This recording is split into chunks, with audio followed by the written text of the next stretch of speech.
অনেকেই এবার বলেছে যে জামাত জোট এবছর সকল ভোট কাস্ট করতে পারে নাই। আমরা জানি জামাত সাংগঠনিকভাবে বেশ শক্তিশালী, কিন্তু নির্বাচনের দিনে দেখা গেছে অনেক ভোট কেন্দ্রে জামাত ইভেন এজেন্ট দিতে পারে নাই, কর্মীদের উপস্থিতি তুলনামূলকভাবে কম ছিল। অনেকে বলেছে ভোট চুরি হয়েছে, জাল ভোট পড়েছে, সেটা তারা প্রোটেকশন দিতে পারে নাই। এই যে জামাত সাংগঠনিকভাবে শক্তিশালী হলেও রাজনীতির মাঠে তাদের যে সাংগঠনিক স্ট্রেংথ থাকা দরকার ছিল, সেটা আমরা নির্বাচনের মধ্যে বেশ খানিকটা অনুপস্থিত দেখতে পেয়েছি। জানতে চাই, যদি সেটা হয় তাহলে এটার কারণটা কি আসলে, এবং কেন জামাত মাঠের রাজনীতিতে দুর্বল, অথবা কি করলে সে সংকট কাটিয়ে উঠতে পারবে? এখানে একটা গুরুত্বপূর্ণ ব্যাপার হচ্ছে কি, জামাতের যে ট্রানজিশনটা গত 2 বছরে, এটা খুব অল্প সময়ের মধ্যে একটা বিশাল ট্রানজিশন হয়েছে, মানে কয়েক স্টেপে ট্রানজিশন। ধরেন আমি যদি জামাতকে মূল্যায়ন করি এভাবে, যে 5ই আগস্টের আগে জামাতের অবস্থান ছিল যে সার্ভাইভাল মোডে, যে কোনো মতে যদি জীবনটা বাঁচিয়ে থাকতে পারি বা গ্রেপ্তার এড়াতে পারি, কোনো মতে লুকিয়ে থাকতে পারি, এরকম একটা সিচুয়েশন, যে গ্রেপ্তার করতে পারে, যে কোনো ক্রস ফায়ারে দিতে পারে, মেরে ফেলতে পারে, এরকম একটা সিচুয়েশন। সো 5 আগস্টের আগে তাদের একটা সার্ভাইভাল মোড ছিল। 5 আগস্টের পরবর্তীতে যেটা হয়েছে, গত 15 বছর ধরে যেহেতু তাদেরকে ডিহিউম্যানাইজ করা হয়েছিল নানান জায়গায়, তাদের মধ্যে সেই আশঙ্কাটা ছিল সমাজে তাদেরকে স্বাভাবিকভাবে তাদের রাজনীতি করার যে অধিকার, সেটা তারা পাবে কিনা বা কিভাবে সেটা এক্সারসাইজ করবে। এবং এই জন্য আপনি দেখবেন যে 5 আগস্টের পরপর শিবির যে জুলাই মুভমেন্টে নেতৃত্ব দিয়েছে পেছন থেকে, এটা কিন্তু তারা তখনও প্রকাশ করতে ইতস্তত করতেছিল, যে তখনও যদি এটা সমাজে গ্রহণযোগ্যতার ক্ষেত্রে কোনো অসুবিধা হয়। তো তারা ধীরে ধীরে এসে সেই জায়গায় আসছে। তো পরবর্তীতে তাদের মধ্যে ওই সার্ভাইভাল মোড থেকে আসছে যে যেন আমরা স্বাভাবিকভাবে আমাদের রাজনীতি করতে পারি, আমাদের অফিসগুলো খুলতে পারি, আমরা যেন সমাজের কাছে গ্রহণযোগ্য হয়ে উঠতে পারি, এটা একটা মোডে ছিল। সেটা একটা ট্রানজিশনাল পিরিয়ড গেল। তারপরে আসলো যে আমরা যেন একটা মোটামুটি বিরোধী দল হয়ে কিছু আসন পেয়ে একটা মোটামুটি রাজনীতি করতে পারি, এরকম একটা সিচুয়েশনে। তখন হয়তো জামাতের অনেকেও মূল্যায়ন করছে যে অতীতে জামাত হয়তো 17-18টা আসন পেয়েছে হাইস্ট, এবার হয়তো 30টা বা 40টা আসন পেতে পারে, এরকম একটা এক্সপেকটেশন তাদের মধ্যে চলে আসছে, 30, 40, 50টা। এর পরবর্তীতে আরো যখন সময় যাচ্ছে, তখন তাদের এক্সপেকটেশন বাড়ছে, ওকে ফাইন, আমরা হয়তো 70-80টা সিট পেয়ে একটা শক্তিশালী বিরোধী দল হতে পারবো। তারপরে এটা হচ্ছে যে জনগণের মধ্যে একটা প্রত্যাশা তৈরি হয়েছে সার্ভেগুলো রেজাল্টে বা অন্যান্য ভাবে, তারা বুঝতে পারতেছে যে আমরা হয়তো ক্ষমতায় আসতে পারি। তাহলে তাদের এখন মন্ত্রণালয় গঠন করা, চিন্তা করা, কারা সরকার কিভাবে চালাবে সেগুলো নিয়ে চিন্তা করা। এই যে 1 থেকে 1.5 বছরের মধ্যে কয়েকটা লেয়ারের ট্রানজিশনের মধ্য দিয়ে তারা গিয়েছে, যেগুলো হয়তো এক লেয়ারের জন্য 1-2 বছর করে সময় পাওয়া দরকার ছিল।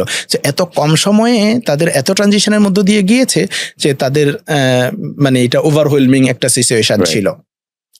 ভোটের জায়গা থেকে আমি যদি বলি যে জামাতের ভোট ছিল 10-12%, সেই জায়গায় এখন যে 40% ভোট, তার মানে হঠাৎ করে আমি বলছি ইন সেন্স, যেহেতু আর ইলেকশন হয় নাই, হয়তো এটা গ্রাজুয়ালি বেড়েছে, আমরা তো বুঝতে পারি নাই।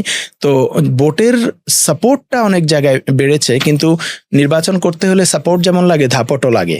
তো এইটা জামাতের, এই দাপটটা তৈরি হয় সংগঠন মজবুতি বা সংগঠনের তৈরি হওয়ার মাধ্যমে। তো জামাতে যেটা হয়েছে, হঠাৎ করে একটা ওভারওয়েলমিং সাপোর্ট জামাতের আসছে, কিন্তু সেটাকে অ্যাবজর্ভ করার মতো যে একই সাথে স্থানীয় পাওয়ারফুল মানে তৈরি হওয়া দরকার, সেটা তৈরি হয় নাই। সেটা অনেক জায়গাতে, যেমন ঢাকা 1 আসনের কথা আমি যদি বলি, যে ওখানে জামাতের সংগঠন একদমই দুর্বল আমি শুনলাম, কিন্তু জামাতের 1 লাখের বেশি ভোট পেয়েছে। তো এই যে অনেক ভোটাররা ভোট দিতে চায় জামাতকে, এবং অনেকে ঢাকায় ভোট দিতে গিয়ে বলছে আমি তো জামাতকে দাঁড়িপাল্লায় ভোট দিতে গেছি, কিন্তু কেন্দ্রে গিয়ে কোনো মানুষ দেখি না। ঢাকার আসনগুলোতে আমি অনেক জায়গায় ঘুরেছিলাম নির্বাচনের দিন, বেশ কয়েকটা কেন্দ্রে দেখেছি যে ওখানে শুধুমাত্র বিএনপির লোকজনই ভিজিবল, অন্য কোনো দল, এনসিপি বা জামাতের লোকজন ভিজিবল ছিল না। তার মানে মানুষ ভোট দিতে আসছে, কিন্তু কেন্দ্রে ওই দলের কোনো লোকজন তেমন একটা নাই। এই গ্যাপটা ছিল, এটা আমি মনে করি যে মানে সময় তৈরি হতে সময় লাগবে, কিন্তু সাপোর্টটা সাধারণত সংগঠন মজবুতির সাথে সাথে আসে। জামাতের যেটা হয়ে গেছে, সাপোর্ট চলে আসছে, দাপটের জায়গাটা তৈরি হয় নাই, এটা তৈরি হতে সময় লাগে। কারণ অনেক সময় হয় কি, কেন্দ্রে যদি দেখে যে কোনো একটা পক্ষের লোকজন বেশি ভিজিবল, তখন মানুষের মধ্যে একটা আতঙ্ক তৈরি হয়, ভয়ের পরিবেশ তৈরি হয়, তারা চাইলে যে কোনো সময় যে কোনো বিশৃঙ্খলা তৈরি করতে পারে। এটা হয়েছে, যেমন ঢাকা 8-এ নাসিরউদ্দিন পাটোয়ারির উপর হামলা হয়েছিল, এরকম হয়েছে। আরেকটা হচ্ছে ভোটার টার্নআউটের ব্যাপারে, যেটা হয়েছে ভোটার টার্নআউট আমরা যতটা এক্সপেক্ট করেছিলাম এবারে তার চেয়ে তুলনামূলক কম হয়েছে। আমি বলবো স্ট্যান্ডার্ড ভোটার টার্নআউট হয়েছে অ্যারাউন্ড 60%। অন্যান্য নির্বাচনগুলো তো এরকম হয়, 2008-এ অস্বাভাবিকভাবে বেশি দেখানো হয়েছিল, কিন্তু 60% ভোটার টার্নআউট গ্লোবালিও চিন্তা করলে, বাংলাদেশের হিসাবেও চিন্তা করলে স্ট্যান্ডার্ড ভোটার টার্ন আউট হয়েছে, কিন্তু আমাদের এক্সপেকটেশন ছিল এবারে ভোট আরো বেশি হবে, যেহেতু দীর্ঘদিন পরে একটা ভোট হচ্ছে।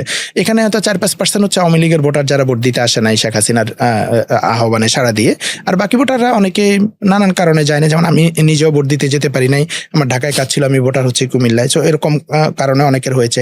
ঢাকায় ভোটার টার্ন আউটটা কম হয়েছে কারণ ঢাকার মানুষ ভোলাটাইল, তো দেখা গেছে একজন এক জায়গায় ভোটার হয়েছে, তারপর অন্যদিকে মুভ করে চলে গেছে, ভোট দিতে পারে নাই। তো ভোটার টার্ন আউটের সাথে জামায়াতের সাকসেসের একটা কোরিলেশন আমরা দেখেছি, যে যেখানে এখানে আমি এই গ্রাফটা দিব আপনাকে, যে বিভিন্ন ক্যাপে ভোটার টার্ন আউট আমরা দেখেছি 17 থেকে 44% ভোটার টার্ন আউট হলে, বা 40 থেকে 50, 50 থেকে 55, এরকম করে 65 থেকে 78% ভোটার টার্ন আউট যেই আসনগুলোতে হয়েছে, এখানে এই 273টা আসনের ডেটা অ্যানালাইসিস করে দেখা গেছে যে ভোটার টার্ন আউট যত বেশি হয়েছে তত জামায়াতের আসন বেড়েছে। মানে ভোটার টার্ন আউটের সাথে জামায়াতের আসন পাওয়ার একটা পজিটিভ কোরিলেশন আমরা দেখেছি। তার মানে ভোটার টার্ন আউট যদি আরো বেশি হতো জামায়াতের জন্য আরো বেটার হতো, কিন্তু আনফরচুনেটলি ভোটার টার্ন আউটটা কম হয়েছে।